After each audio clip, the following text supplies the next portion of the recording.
Hello बच्चों, आज हम स्टार्ट करेंगे chapter first food and human health.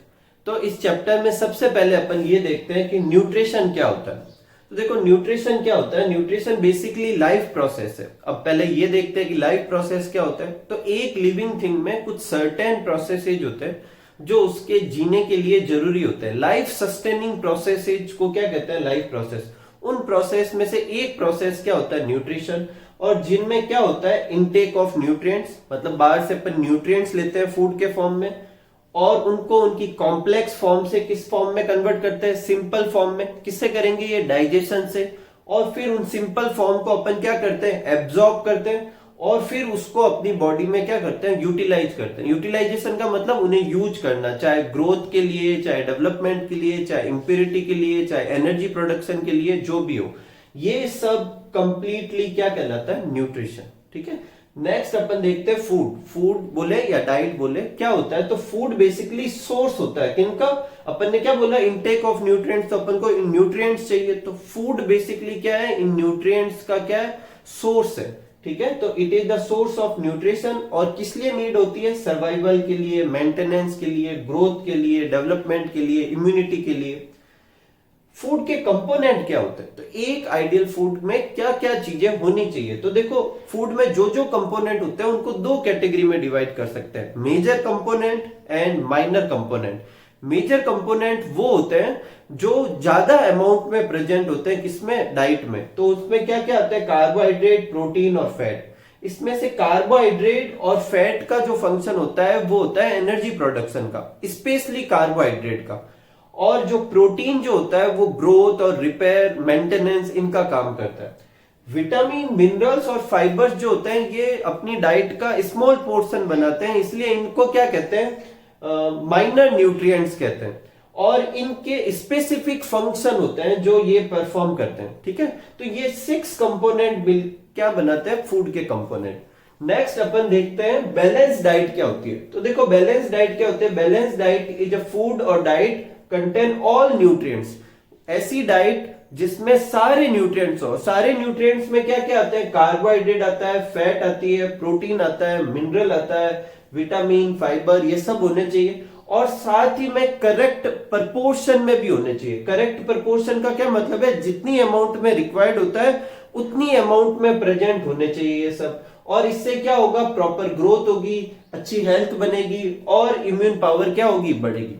Next है माल न्यूट्रिशन क्या होता है। तो देखो, माल न्यूट्रिशन क्या है? माल न्यूट्रिशन बेसिकली एक कंडीशन है जिसमें अपन अनबैलेंस्ड डाइट को क्या करते हैं? कंज्यूम करते हैं। अनबैलेंस्ड डाइट का क्या मतलब है? जिस डाइट में या तो इन कंपोनेंट में से कुछ एक की कमी हो, या कोई कंपोनेंट जरूरत से ज्यादा अमाउंट में हो, या कोई कंपोनेंट हो ही ना। ठीक है।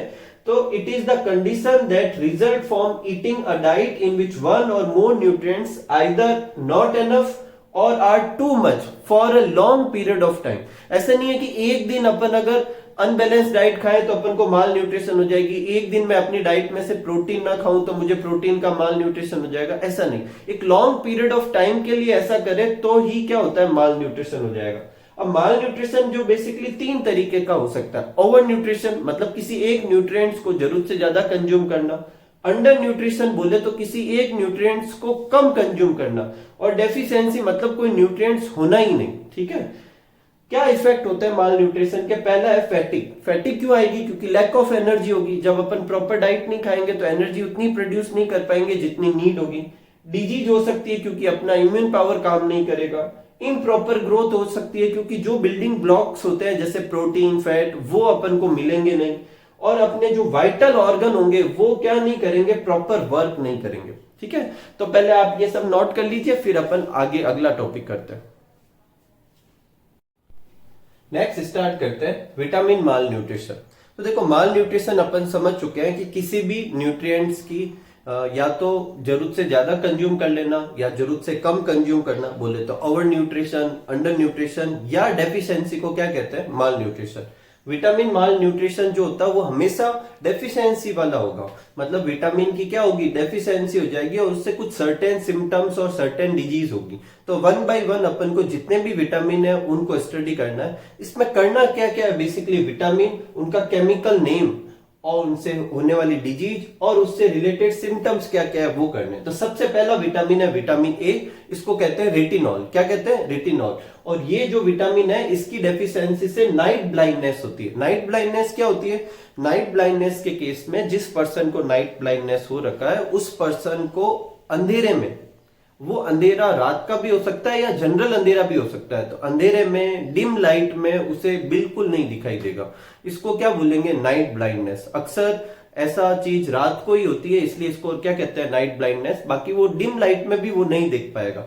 ऐसा क्यों होता है? क्योंकि विटामिन ए जो होता है वो आंखों में एक पिगमेंट होता है, जो पिगमेंट अपन को अंधेरे में देखने की एबिलिटी देता है। उसके सिंथेसिस के लिए क्या होता है? जरूरी होता है। जब विटामिन ए ही नहीं होगा तो वो बनेगा ही नहीं, वो बनेगा नहीं तो हम अंधेरे में नहीं देख पाएंगे। ठीक है। नेक्स्ट है विटामिन बी 1। विटामिन बी 1 है थायमिन। थायमिन जो होता है उसकी कमी से कौन सी डिजीज होती है? बेरी। और ये जो डिजीज होती है बेसिकली मसल्स और नर्व की वीकनेस से रिलेटेड होती है।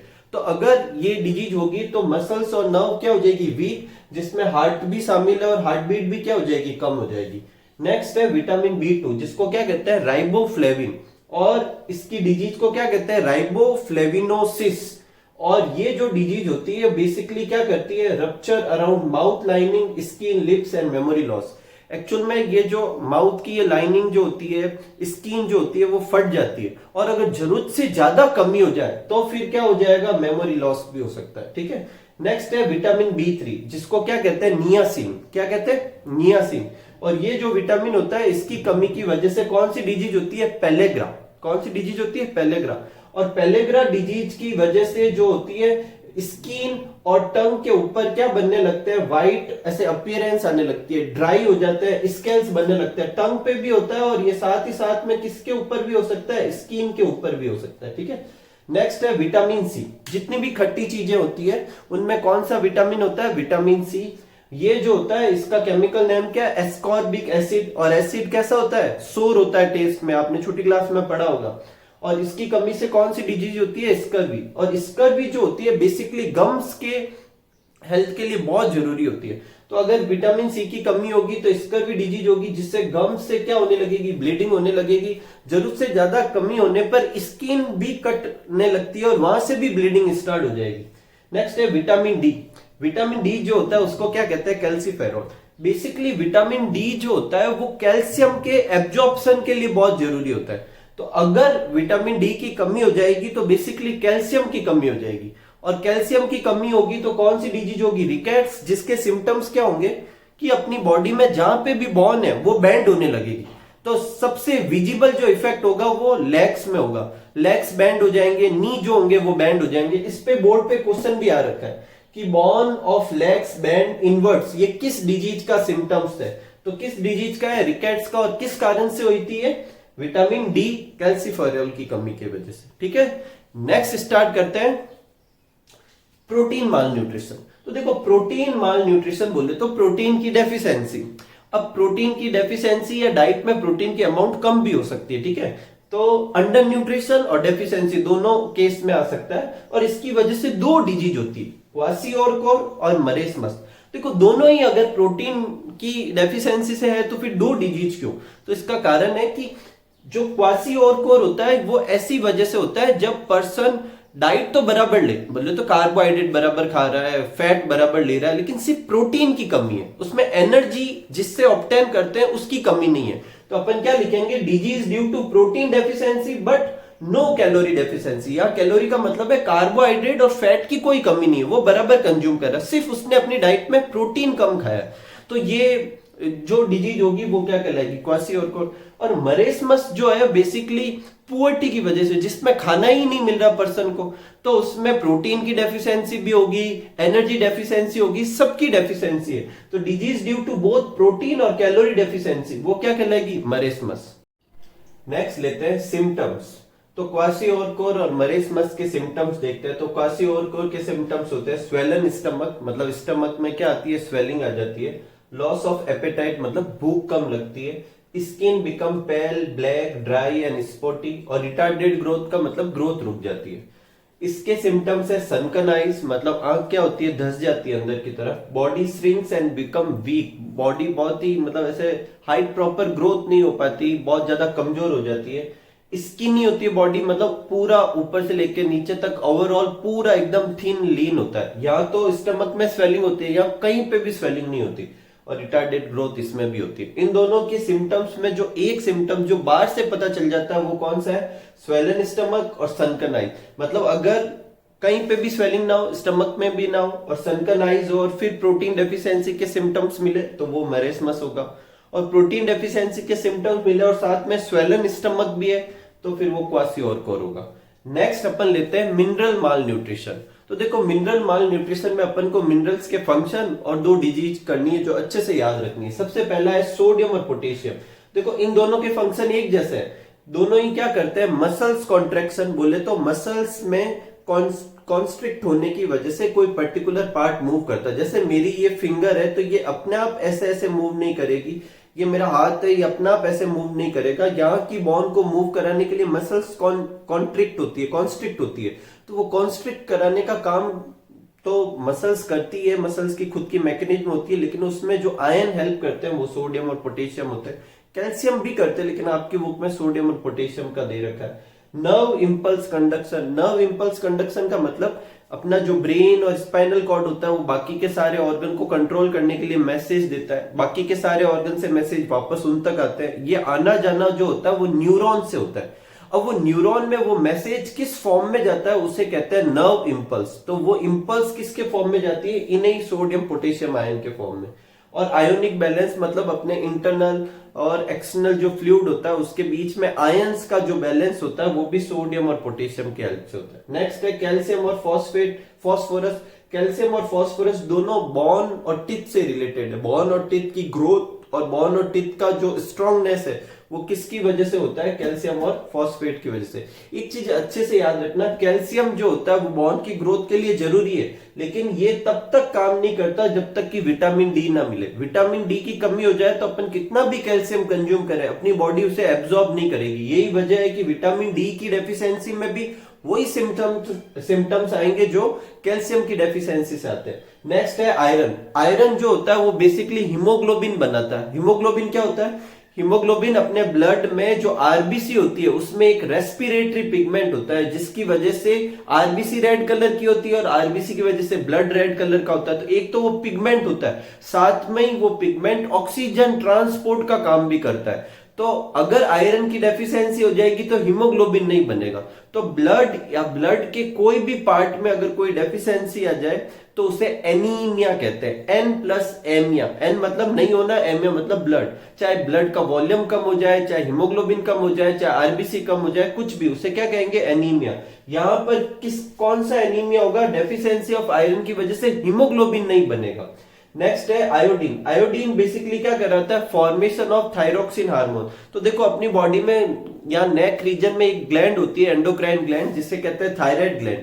ये एक हार्मोन सिक्रेट करती है जिसे कहते हैं थायरोक्सिन। वो अपनी बॉडी की मेटाबॉलिज्म हैंडल करती है, लेकिन उस हार्मोन के बनने के लिए आयोडीन बहुत जरूरी है। तो अगर आयोडीन की डेफिशिएंसी हो जाएगी तो थायरोक्सिन हार्मोन कम प्रोड्यूस होगा, इससे ये ग्लैंड और ज्यादा वर्क करेगी और उसमें स्वेलिंग आ जाएगी। क्योंकि वो नेक में होती है तो वो स्वेलिंग कहां दिखती है, नेक में दिखने लगेगी।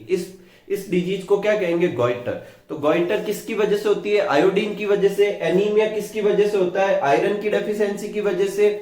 और वो गॉइटर में भी डेफिशिएंसी ऑफ आयोडीन लिखना है, ऐसा नहीं लिखना आयोडीन की डेफिशिएंसी से। तो आयोडीन की डेफिशिएंसी से गॉइटर, आयरन की डेफिशिएंसी से एनीमिया, और बोन किसके मिनरल की डेफिशिएंसी की वजह से कमजोर हो सकती है, तो कैल्शियम और फॉस्फोरस की वजह से। ठीक है, तो इस तरीके से अपना मिनरल, विटामिन और प्रोटीन माल न्यूट्रिशन होता है। ठीक है, तो अच्छे से नोट कर लीजिए, फिर अगला टॉपिक देखते हैं। नेक्स्ट लेते हैं वाटर।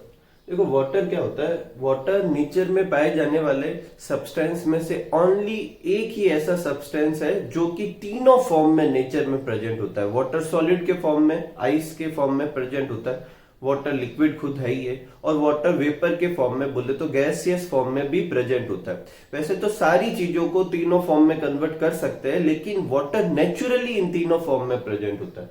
नेक्स्ट है water is life, explain it. तो अब सबको पता है, इसका कोई खास एक्सप्लेनेशन है नहीं। वाटर ऑलमोस्ट हर चीज में काम आता है, वो चाहे वॉशिंग हो, फूड फॉर्मेशन हो, नहाना हो, क्लीनिंग हो, क्लोथ्स को क्लीन करना हो, यूटेंसिल्स क्लीन करना हो, एग्रीकल्चर में प्लांट के लिए चाहिए होता है, फैक्ट्रीज में चाहिए होता है, और ऑलमोस्ट एवरीवेयर वाटर चाहिए होता है। अपने लाइफ प्रोसेस में भी, डाइजेशन में वाटर चाहिए, एक्सक्रिएशन में टॉक्सिक सब्सटेंस को बाहर निकालने के लिए भी वाटर चाहिए, सर्कुलेशन में ब्लड का जो मेजर पार्ट होता है वो वाटर से बनता है। इसलिए अगर अपन ऐसा कहें कि वाटर लाइफ है तो गलत नहीं। नेक्स्ट है right the property of portable water. तो ये एक अच्छा क्वेश्चन है। पोर्टेबल का क्या मीनिंग होता है? तो पोर्टेबल का मतलब होता है वो वाटर जो सेफ हो पीने के लिए, उस वाटर को क्या कहते हैं? Portable water. तो अब पोर्टेबल वाटर की क्या प्रॉपर्टी होनी चाहिए? तो पहली होनी चाहिए, it should be free from any visible particle. मतलब उस पानी में ऐसा कुछ भी नहीं होना चाहिए जो अपन को दूर से दिखाई दे, या फिर अपन को देखने पे, दूर से, पास में देखने से पता चले कि हाँ इसमें ये पार्टिकल है। तो कोई विजिबल उसमें प्रेजेंस नहीं होनी चाहिए। दूसरा, it should be free from harmful micro organism. उसमें कोई माइक्रो ऑर्गेनिज्म नहीं होना चाहिए। अब ये पॉइंट अलग से क्यों? क्योंकि माइक्रो ऑर्गेनिज्म नेकेड आई से तो दिखेंगे नहीं। तो ऐसा नहीं है कि आंख से नहीं दिख रहे तो उसमें नहीं, उसमें हो सकते हैं। नहीं, माइक्रो ऑर्गेनिज्म से क्या हो सकती है? डिजीज हो सकती है। वो पानी में जो स्मेल भी है वो भी खराब कर सकते हैं। ठीक है, पानी से जब पानी को ड्रिंक करेंगे तो उसके साथ अपने अंदर चले जाएंगे तो बहुत सारी डिजीज पैदा कर सकते हैं। इसलिए पानी में कोई माइक्रो ऑर्गेनिज्म भी नहीं होना चाहिए। दूसरा, वाटर की पीएच वैसी होनी चाहिए जैसी अपन को चाहिए। बोले तो उसमें एसिड बेस नहीं मिला हुआ होना चाहिए। Amount of dissolve oxygen and minerals भी उतने ही होने चाहिए जितनी रिक्वायर्ड है। डिजॉल्व ऑक्सीजन अगर बराबर होगी तो वाटर में से स्मेल भी नहीं आएगी। ठीक है, तो ये कुछ पॉइंट है जो वाटर में होने चाहिए, पोर्टेबल वाटर में। ठीक है, नेक्स्ट है कि right the function of water. मतलब अपन कहते हैं वाटर लाइफ है, वाटर वो है, तो वाटर चाहिए क्यों? अपन जब पिएंगे अपने बॉडी के अंदर वो क्या क्या काम करते हैं? तो सबसे पहला है कि remove toxic substance from our body.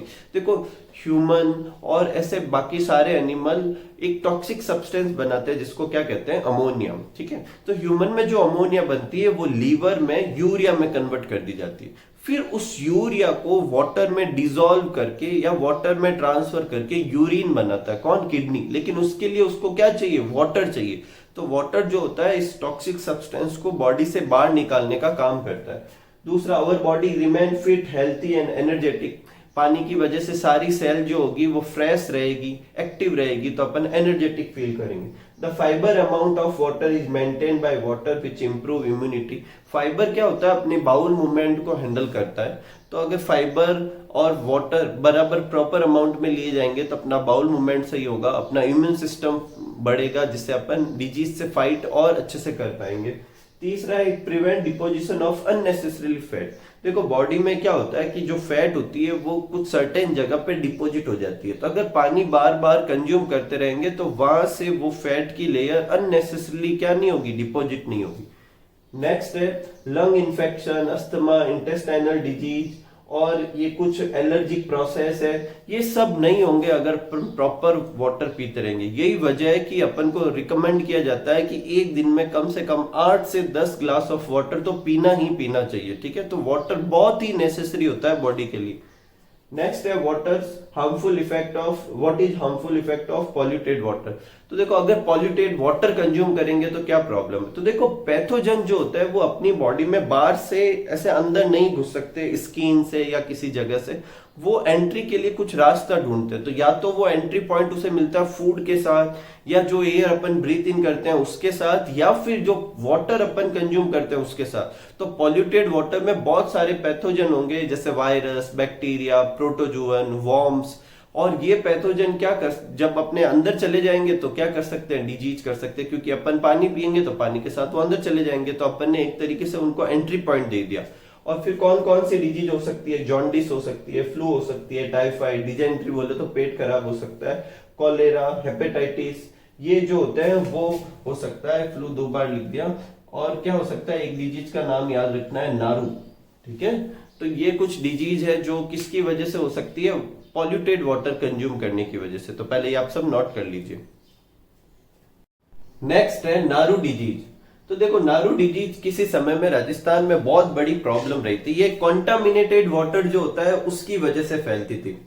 तो देखो ये डिजीज जो होती है एक वॉर्म की वजह से होती है। वॉर्म जैसे ऐसे सिलेंड्रिकल थ्रेड के फॉर्म में जो ऑर्गेनिज्म होते हैं, वॉर्म थे वो, और उसका साइंटिफिक नाम क्या था, ड्रैकनक्यूलस मेडिनेंसिस। ठीक है, तो ये याद रखें, अच्छा क्वेश्चन है एग्जाम में, बहुत ही इंपॉर्टेंट क्वेश्चन है, आ सकता है कि नारू डिजीज का पैथोजन कौन सा है, तो कौन सा है, ड्रैकनक्यूलस मेडिनेंसिस। ठीक है, तो ये डिजीज जो होती है वो बेसिकली कॉन्टामिनेटेड वाटर से होती है। तो उस वाटर में ऐसा क्या है, तो बेसिकली इस वॉर्म में दो तरह के वॉर्म्स होते हैं, मेल और फीमेल। जो फीमेल वॉर्म है वो क्या करती है, एग देती है, और एग जो देती है वो पानी में देती है। वो एग या तो एग के फॉर्म में या लार्वा के फॉर्म में कन्वर्ट हो जाते हैं, और जब वो वाटर कोई ह्यूमन ड्रिंक करता है तो ह्यूमन के अंदर चले जाते हैं, और फिर वो ह्यूमन के जो स्टमक जो होता है, इनिशियल लेवल पे इसके कोई सिम्टम्स नहीं आते, और फिर एक सर्टेन टाइम बाद में ह्यूमन का जो स्टमक वगैरह होता है, ये पैरासाइट उसको पेनिट्रेट करके, जब ये ग्रो कर जाते हैं तो पैरासाइट पेनिट्रेट करके इंटेस्टाइनल वॉल में आ जाते हैं,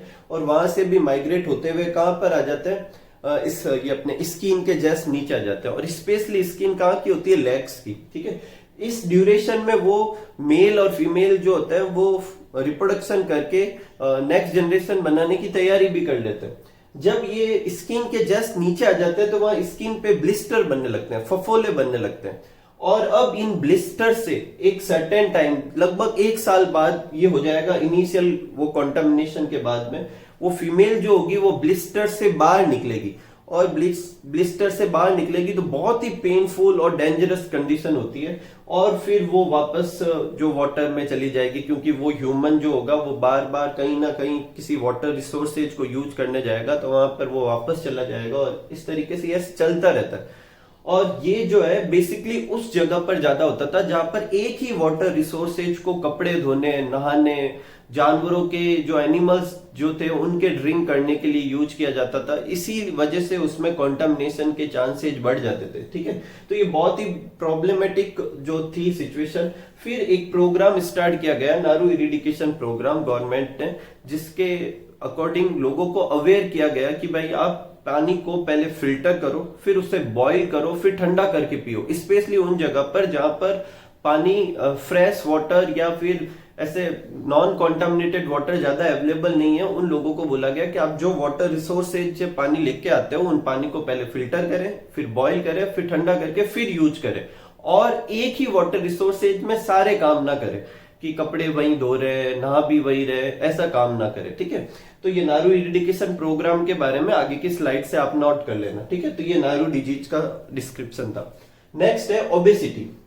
देखो ओबेसिटी बेसिकली एक एग्जाम्पल है, मैंने आपको जब माल न्यूट्रिशन बताया था तो बोला था न्यूट्रिशन 3 तरीके से हो सकते हैं। ओवर न्यूट्रिशन मतलब कोई न्यूट्रिएंट जरूरत से ज्यादा कंज्यूम करना, अंडर न्यूट्रिशन मतलब कम कंज्यूम करना, और डेफिशिएंसी मतलब बिल्कुल वो कंपोनेंट होना ही नहीं। तो ओबेसिटी जो है बेसिकली ओवर न्यूट्रिशन का एग्जांपल है। बोले तो जरूरत से ज्यादा अपन ने क्या कर लिया है, न्यूट्रिएंट कंज्यूम कर लिया। तो कौन सा न्यूट्रिएंट, तो जो अपन कैलोरिक फूड खाते हैं, मतलब जिनसे अपन को एनर्जी मिलती है, कार्बोहाइड्रेट और फैट जो होती है, वो जब अपन इतनी खा लेते हैं कि अपन में जितनी कैलोरी की नीड थी उससे ज्यादा कंज्यूम कर लिया, और अब वो कैलोरी क्या होती है, फैट के फॉर्म में बॉडी की स्किन के नीचे क्या होने लगती है, डिपॉजिट होने लगती है।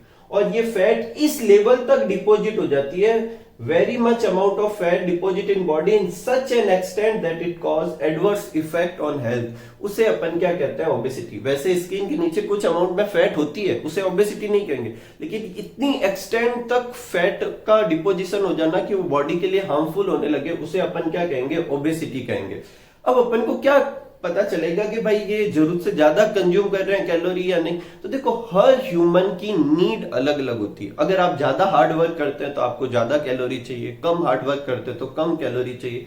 तो अपनी डेली रूटीन के हिसाब से अपन को क्या करना चाहिए, फूड को कंज्यूम करना चाहिए। ठीक है, नेक्स्ट है, तो ओबेसिटी क्या है, consumption of more calorie than needed. ये मेन रीजन होता है किसका, ओबेसिटी का। ठीक है, तो ओबेसिटी का ये डेफिनेशन है और ये मेन कॉज है। ठीक है, नेक्स्ट है, इसे अपन मेजर कैसे करते हैं कि पर्सन को सच में ओबेसिटी है या नहीं है। तो उसे मेजर करते हैं बॉडी मास इंडेक्स से।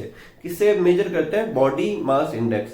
अब इसमें क्या करते हैं कि पर्सन की हाइट और पर्सन के वेट का रेशियो निकाला जाता है, जिसे क्या कहेंगे, बीएमआई। अगर वो रेशियो 18.5 से कम आता है तो वो अंडर वेट है, बोले तो उसमें न्यूट्रिशन की कमी है, ओबेसिटी तो बहुत दूर की बात है। लेकिन 18.5 से 24.9 तक आता है तो वो नॉर्मल है। 25 से ऊपर आने लगा है, 25 से 29.9 तक, तो अब वो ओवरवेट हो रहा है। अभी ओबेसिटी की कंडीशन तो नहीं है पर ओवरवेट है, और 30 या इससे ज्यादा हो जाए तो फिर उसे क्या कहेंगे, ओबेसिटी। अब है कि ओबेसिटी के कारण और इम्पैक्ट क्या होते हैं। तो देखो बेसिकली ओबेसिटी के कॉज क्या होते हैं कि एक एक करके करते हैं। सबसे पहला कॉज तो यही है कि अपन ने कैलोरी जरूरत से ज्यादा कंज्यूम की जितनी अपन को नीड नहीं थी। लोग ऐसा सोचते हैं कि फैट को कंज्यूम करने से ही मोटापा बढ़ता, नहीं, ऐसा गलत है। अब ज्यादा कैलोरी, ज्यादा मीठा फूड भी कंज्यूम करने से क्या बढ़ती है, ओबेसिटी बढ़ती है। जंक फूड खाने से ओबेसिटी बढ़ती है। कोल्ड ड्रिंक्स वगैरह जरूरत से ज्यादा कंज्यूम करने से ओबेसिटी बढ़ती है। आपने अपनी लाइफ से हार्ड वर्क रिमूव कर चुके हैं, एक्सरसाइज बिल्कुल नहीं करते, तो ओबेसिटी बढ़ सकती है। और क्या कारण हो सकते हैं, जेनेटिक कॉज भी हो सकते हैं। कुछ पर्सन का नेचुरली मेटाबॉलिज्म बहुत स्लो होता है, ऐसे पर्सन में भी क्या हो सकता है, ओबेसिटी हो सकती है। ठीक है, तो ये कुछ कॉज है, ये भी आप आगे से नोट कर लीजिएगा स्लाइड में। आपको इम्पैक्ट भी समझा देते हैं। इम्पैक्ट क्या क्या होता है ओबेसिटी के, देखो ओबेसिटी बढ़ने से क्या होती है, स्किन के नीचे जो फैट की लेयर है वो बढ़ेगी। इससे जो इंटरनल ऑर्गन जो होते हैं, जैसे हार्ट है, लंग्स है, इंटेस्टाइन के जो पार्ट है, उनके ऊपर प्रेशर बढ़ने लगता है। और इस प्रेशर की वजह से जो पर्सन जो है वो बहुत सारी डिजीज से सफर कर सकता है।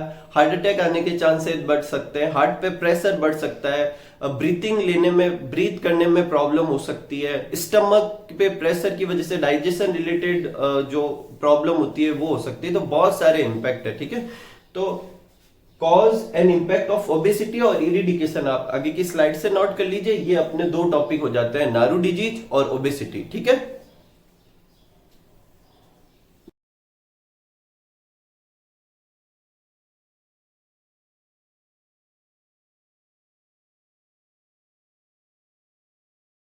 नेक्स्ट टॉपिक है अपना ब्लड प्रेशर। तो देखो ब्लड प्रेशर क्या होता है, the pressure exerted on wall of blood vessels when blood flow in these vessel.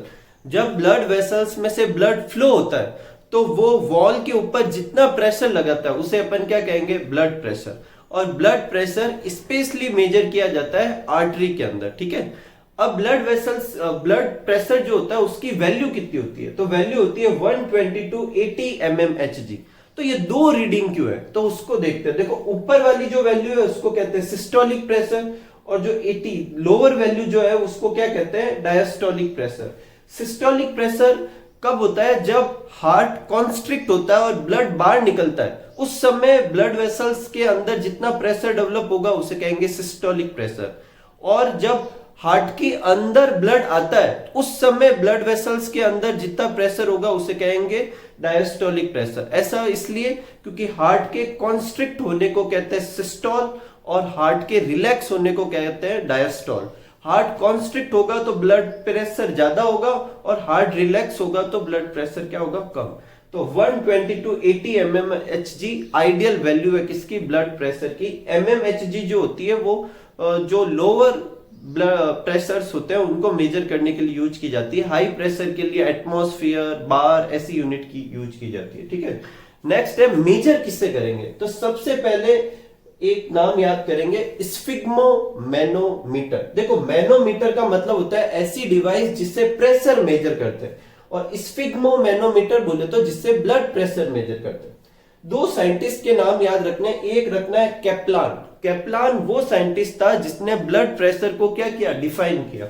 जबकि जो स्टीफन हेल्स जो थे उन्होंने ब्लड प्रेशर सबसे पहली बार मेजर किया, वो भी किसमें मेजर किया था, हॉर्स में। ठीक है, नेक्स्ट अपना उठता है हाई ब्लड प्रेशर और लो ब्लड प्रेशर। अपन अक्सर सुनते हैं ये टर्म। तो हाई ब्लड प्रेशर क्या होता है, जो नॉर्मल वैल्यू होती है 120 to 80 mmHg, अगर प्रेशर इससे भी ज्यादा हो जाए तो इसे क्या कहते हैं, हाई ब्लड प्रेशर। दोनों वैल्यू चेंज होगी, सिस्टोलिक भी चेंज होगी, डायस्टोलिक भी। तो अगर सिस्टोलिक 120 से बढ़ती बढ़ती 140 से भी ज्यादा हो जाए और डायस्टोलिक वाली 90 से ज्यादा हो जाए तो इस कंडीशन को क्या कहेंगे, हाई ब्लड प्रेशर। इसका उल्टा, अगर सिस्टोलिक वाली वैल्यू जो है वो 110 से कम हो जाए और डायस्टोलिक वाली वैल्यू जो है वो 70 से कम हो जाए तो इसे क्या कहेंगे, लो ब्लड प्रेशर। एकदम सिंपल से है, आराम से समझ सकते हैं। अब नेक्स्ट है इनके इफेक्ट क्या होंगे। तो अगर हाई ब्लड प्रेशर होगा तो एंजाइटी होगी, एंगर ज्यादा होगा, डिसीजन को लेकर कंफ्यूजन रहेगा, हाइपर टेंशन होगी, बहुत ज्यादा तनाव रहेगा, किसी भी चीज की टेंशन हो सकती है और हार्ट अटैक के चांसेस भी बढ़ सकते हैं। लो ब्लड प्रेशर होगा तो क्या होगा, ब्लड कम प्रेशर से फ्लो होगा तो जो वाइटल ऑर्गन है उन्हें जल्दी जल्दी ब्लड नहीं मिलेगा, जैसे ब्रेन, किडनी, हार्ट। तो फिर क्या होगा कि इनको अगर प्रॉपर ब्लड सप्लाई नहीं होगी तो ये सही ढंग से वर्क नहीं करेंगे, बॉडी डैमेज हो सकती है, पैरालिसिस हो सकता है। ठीक है, नेक्स्ट है अपना नेक्स्ट टॉपिक। तो पहले ये देखते हैं कि method to overcome high blood pressure. High blood pressure को अपन कैसे रेगुलेट कर सकते हैं।